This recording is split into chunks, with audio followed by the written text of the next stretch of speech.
खबर शामिल करते हैं जस्तजू न्यूज़। कराची के ब्यूरो चीफ असदुल्ला के मुताबिक कैंसर डे के हवाले से रेडियोथेरेपी टेक्नोलॉजिस्ट कॉन्फ्रेंस PSORTT के प्लेटफॉर्म से ज़ियाउद्दीन अस्पताल कराची में इनेकाद हुआ, जिसमें खसूसी मेहमान doctor Azhar Rashid, professor Ahmad Nadeem Abbasi, doctor Karim Bhatti, doctor Amjad Hussain थे।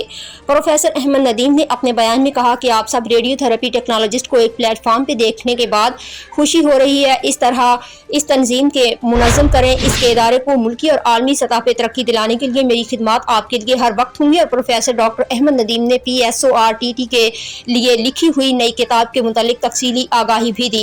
कॉन्फ्रेंस के चीफ ऑर्गेनाइजर वाजिद अली चन्ना ने मीडिया से बात करते हुए कहा कि ये हमारा पहला कॉन्फ्रेंस है।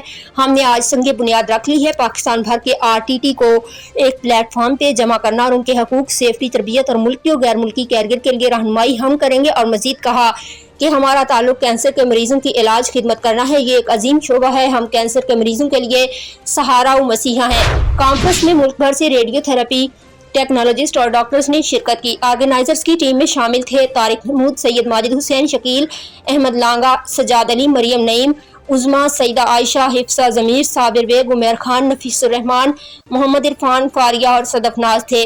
और PSORTT की टीम ने कहा कि हम इस तरह हर साल कॉन्फ्रेंस करेंगे।